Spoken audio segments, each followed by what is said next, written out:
कितने ही ऐतिहासिक पल आपकी गरिमामय उपस्थिति से जुड़े हुए हैं। फिर भी अनेक बार आप कहते रहे हैं, I have retired from politics but not tired from public life. और इसलिए इस सदन को नेतृत्व देने की आपकी जिम्मेदारी भले ही पूरी हो रही हो, लेकिन आपके अनुभवों का लाभ भविष्य में सुदीर्घ काल तक देश को मिलता रहेगा। हम जैसे अनेक सार्वजनिक जीवन के कार्यकर्ताओं को भी मिलता रहेगा। आदरणीय सभापति महोदय, आजादी के अमृत महोत्सव में आज जब देश अपने अगले 25 वर्षों की नई यात्रा शुरू कर रहा है, तब देश का नेतृत्व भी एक तरह से एक नए युग के हाथों में है। हम सब जानते हैं कि इस बार हम एक ऐसी 15 अगस्त मना रहे हैं जब देश के राष्ट्रपति, उपराष्ट्रपति, स्पीकर, प्रधानमंत्री सबके सब वो लोग हैं जो आजाद भारत में पैदा हुए हैं।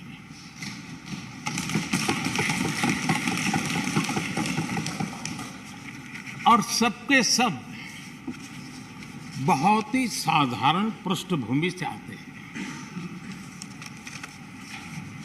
मैं समझता हूं उसका अपना एक सांकेतिक महत्व है,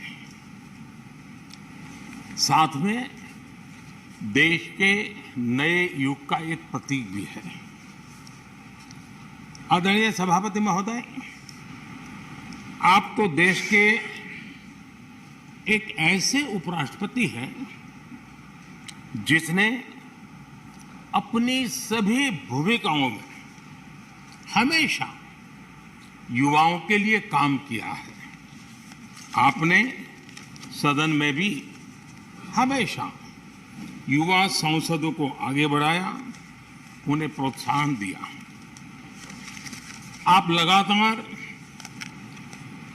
युवाओं के संवाद के लिए यूनिवर्सिटीज और इंस्टीट्यूशंस लगातार जाते रहे हैं।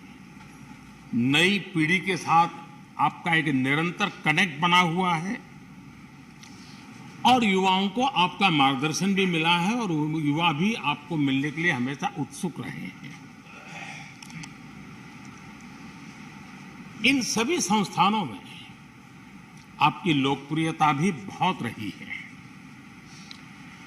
मुझे बताया गया कि वाइस प्रेसिडेंट के रूप में आपने सदन के बाहर जो भाषण दिए, उनमें करीब 25% युवाओं के बीच में रहे हैं। ये भी अपने आप में एक बहुत बड़ी बात है। आदरणीय सभापति महोदय, व्यक्तिगत रूप से मेरा यह सौभाग्य रहा है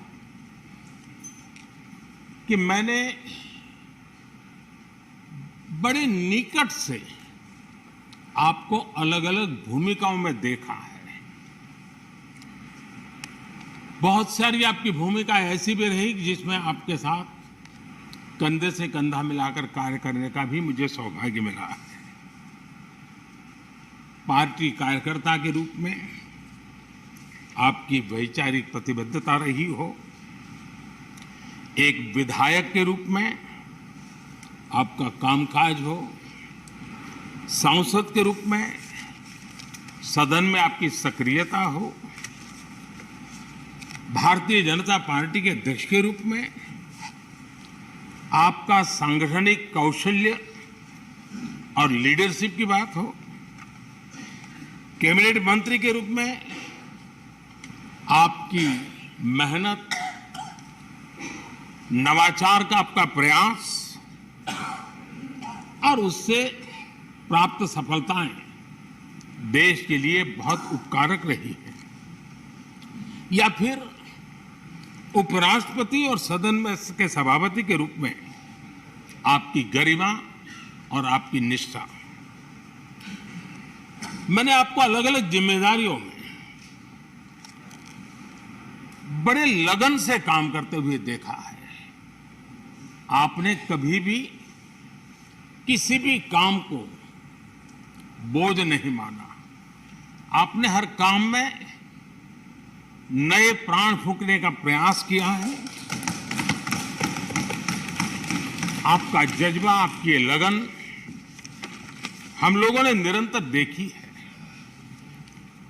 मैं इस सदन के जरिए प्रत्येक माननीय सांसद और देश के हर युवा से कहना चाहूंगा कि वो समाज, देश और लोकतंत्र के बारे में आपसे बहुत कुछ सीख सकते हैं।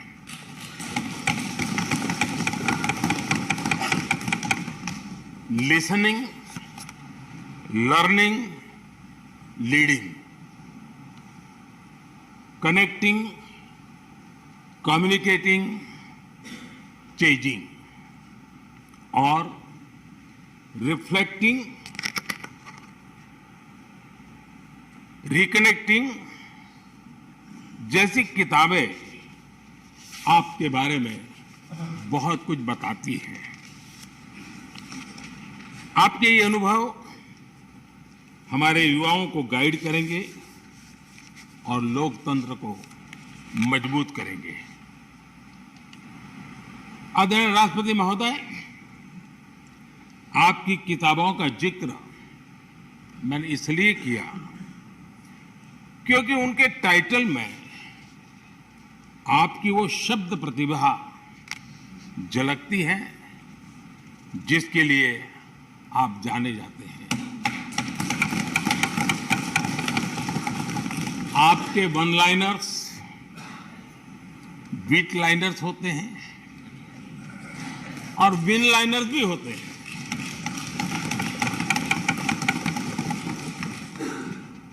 यानी उसके बाद कुछ और कहने की जरूरत ही नहीं रह जाती।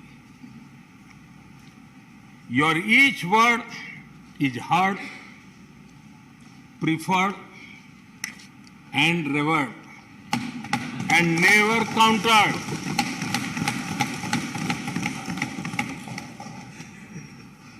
कैसे कोई अपनी भाषा की ताकत के रूप में और सहजता से इस सामर्थ्य के लिए जाना जाए और उस कौशल से स्थितियों को दिशा मोड़ने का सामर्थ्य रखे।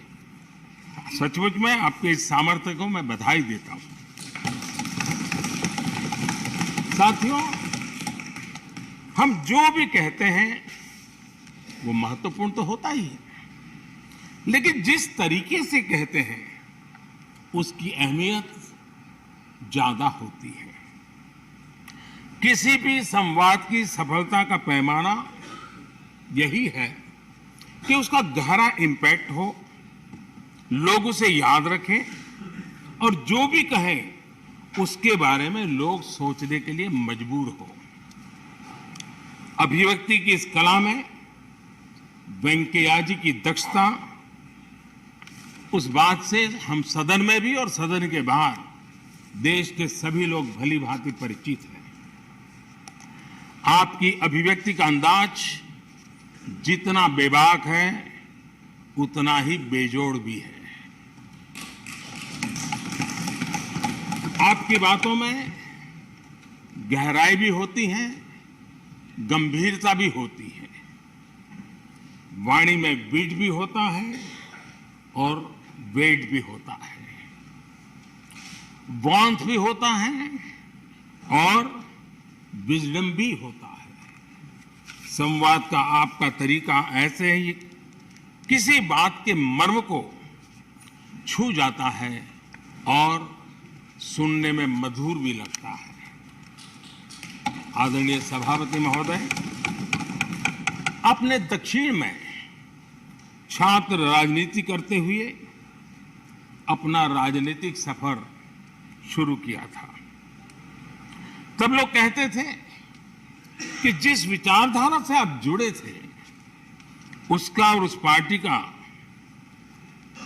निकट भविष्य में तो दक्षिण में कोई सामर्थ्य नजर नहीं आता है। लेकिन आप एक सामान्य विद्यार्थी कार्यकर्ता से यात्रा शुरू करके और दक्षिण भारत से आते हुए उस पार्टी के राष्ट्रीय अध्यक्ष के शीर्ष पद तक पहुंचे। ये आपकी एक अविरत विचार निष्ठा, कर्तव्य निष्ठा और कर्म के प्रति समर्पण भाव का प्रतीक है। अगर हमारे पास देश के लिए भावनाएं हो, बात कहने की कला हो, भाषाई विविधता में आस्था हो, तो भाषा क्षेत्र हमारे लिए कभी भी दीवार नहीं बनती है। ये आपने सिद्ध किया है। आदरणीय सभापति महोदय,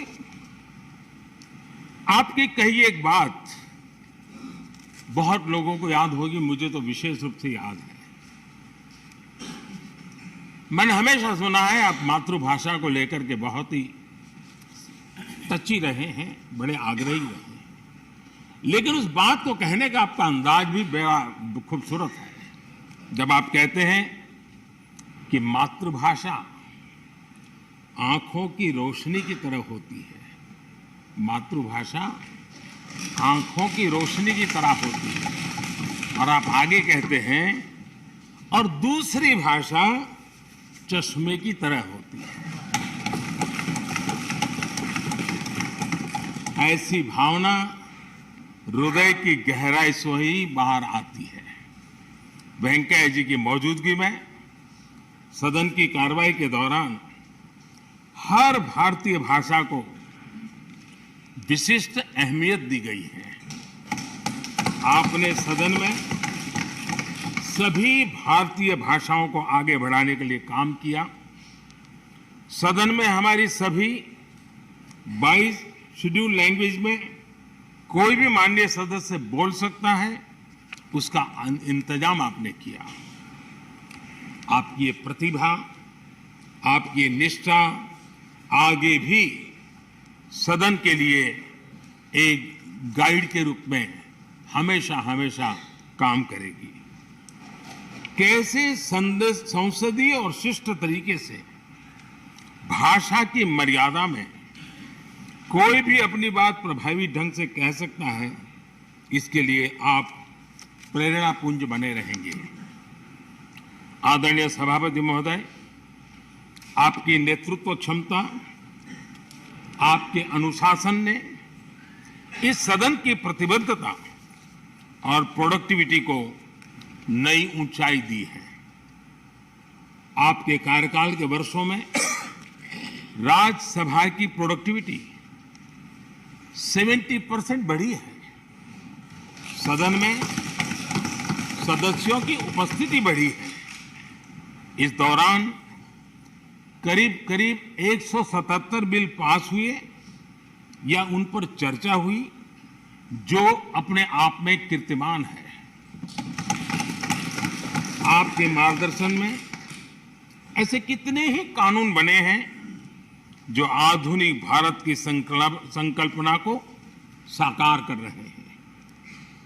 आपने कितने ही ऐसे निर्णय लिए हैं जो अपर हाउस की अपवर्ड जर्नी के लिए याद किए जाएंगे। सचिवालय के काम में और अधिक एफिशिएंसी लाने के लिए भी आपने एक समिति का भी गठन किया। इसी तरह राज्यसभा सचिवालय को सुव्यवस्थित करना, इंफॉर्मेशन टेक्नोलॉजी को बढ़ावा देना, पेपरलेस काम के लिए ई ऑफिस सिस्टम को लागू करना, आपके ऐसे कितने ही काम हैं जिनके जरिए उच्च सदन को एक नई ऊंचाई मिली है। आदरणीय सभापति महोदय, हमारे यहाँ शास्त्रों में कहा गया है, न सा सभा यत्र न सन्ति वृद्धा न ते ये न वदन्ति धर्मम। अर्थात जिस सभा में अनुभवी लोग होते हैं वही सभा होती है, और अनुभव लोग वही है जो धर्म यानी कर्तव्य की सीख दें। आपने मार्गदर्शन में राज्यसभा ने इन मानकों को पूरी गुणवत्ता से पूरा किया है। आप माननीय सदस्यों को निर्देश भी देते थे और उन्हें अपने अनुभवों का लाभ भी देते थे, और अनुशासन को ध्यान में रखते हुए प्यार से डांटते भी थे। मुझे विश्वास है कि किसी भी सदस्य ने आपके किसी भी शब्द को कभी अन्यथा नहीं लिया। ये पूंजी तब पैदा होती है जब व्यक्तिगत जीवन में आप उन आदर्शों और मानकों का पालन करते हैं। आपने हमेशा इस बात पर बल दिया कि संसद में व्यवधान एक सीमा के बाद सदन की अवमानना के बराबर होता है। मैं आपके इन मानकों में लोकतंत्र की परिपक्वता को देखता हूं। पहले समझा जाता था कि अगर सदन में चर्चा के दौरान शोरगुल होने लगे तो कार्यवाही को स्थगित कर दिया जाता है, लेकिन आपने संवाद, संपर्क और समन्वय के जरिए न सिर्फ सदन को संचालित किया बल्कि उसे प्रोडक्टिव भी बनाया। सदन की कार्यवाही के दौरान जब सदस्यों के बीच कभी टकराव की परिस्थिति पैदा होती थी तो आपसे बार बार सुनने को मिलता था, let the government propose, let the opposition oppose and let the house dispose. इस सदन को दूसरे सदन से आए विधेयकों पर निश्चित रूप से सहमति या असहमति का अधिकार है। यह सदन उन्हें पास कर सकता है, रिजेक्ट कर सकता है या अमेंड कर सकता है, पर उन्हें रोकने की, बाधित करने की परिकल्पना हमारे लोकतंत्र में नहीं है। आदरणीय सभापति महोदय, हमारी तमाम सहमतियों और असहमतियों के बावजूद आज आपको विदाई देने के लिए सदन के सभी सदस्य एक साथ उपस्थित हैं। यही हमारे लोकतंत्र की खूबसूरती है। ये आपके लिए इस सदन के सम्मान का उदाहरण है। मैं आशा करता हूं कि आपके कार्य, आपके अनुभव आगे सभी सदस्यों को जरूर प्रेरणा देंगे। अपने विशिष्ट तरीके से आपने सदन चलाने के लिए ऐसे मानदंड स्थापित किए हैं जो आगे इस पद पर आसीन होने वालों को प्रेरित करते रहेंगे।